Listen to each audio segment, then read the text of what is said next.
school teaches love? What university gives a degree which makes people experts on love, parenting, relationships? Have you ever thought of that? Welcome to day 3 of our daily Bible devotions. And this week we have been examining the letters of John, the first, second, and third letters of John. And the theme of John, especially in his first letter, is not just about light, who is God, but about love, who is also God. So, see, we know that loving one another is important. We know that. It's like it's common knowledge. We know it's important, and we all know that we have to do it. We have to love people. We have to love other people. But loving other people, it's not a big topic in schools. They talk about it, but in a very slight manner. It's like they're shying away from it. But not in Christianity. In Christianity, you talk about love and you deal with it directly. Because Jesus commands, love God, love one another. It's very direct. It doesn't shy away from the topic. This is the message that you have heard from the beginning, that we should love one another. The letters, the books in the New Testament, it's all about love. It's all about love. And here John is saying, this is the message that you have heard from the beginning, from the start of the work of the apostles. Ever since they went out to preach about Jesus, they've been talking about love, that we should love one another. Verse 16, by this we know love, that he laid down his life for us, and we ought to lay down our lives for the brothers. Again, when they talk about love, what is the foundation? John says, by this we know love, that he, who is he? Well, he's referring to Jesus. Jesus laid down his life for us. And because he did that, we ought to lay down our lives for the brothers. Well, yes, he's speaking to believers here. He's speaking to Jesus' followers already. But you see here, when they talk about love, that's why they are able to speak directly about love. That's why they don't shy away from the topic, because love has a foundation here. And according to this letter, the foundation of love is the love that Jesus displayed by laying down his life.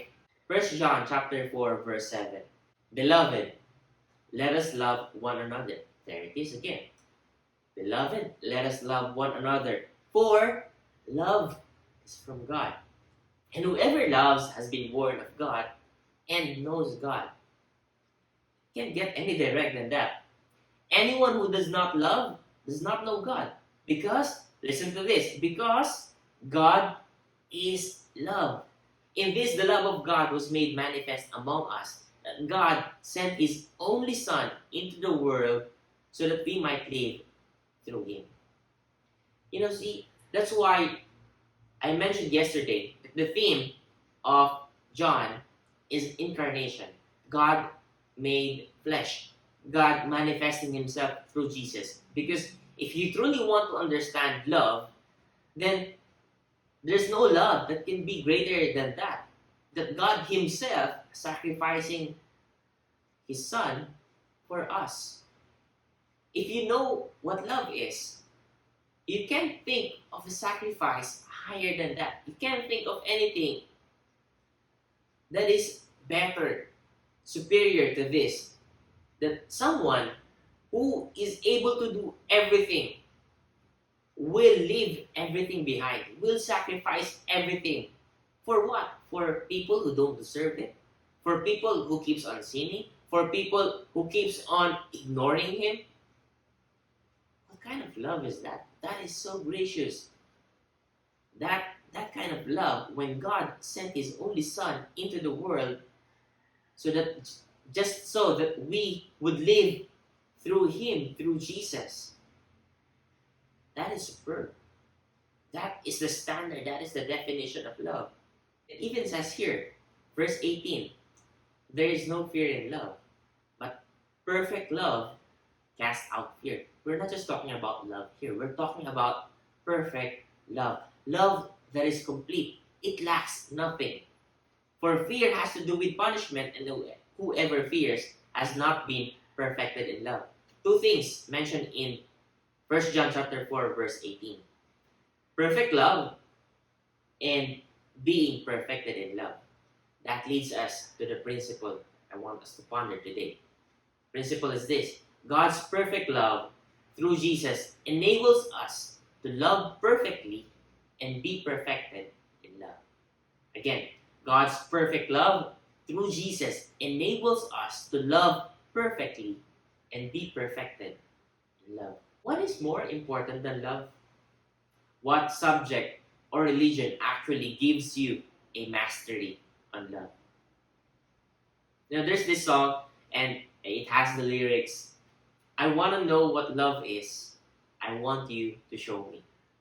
I won't sing that. But when I heard the lyrics of that song, that's very resounding to me, because during those times, before I accepted Jesus, before I surrendered my life to Him, before I decided to follow Him, I know that I'm empty. I'm looking for something. And I realized I'm looking for love. But I don't know where until I found it in Jesus. And that song, I want to know what love is. I want you to show me.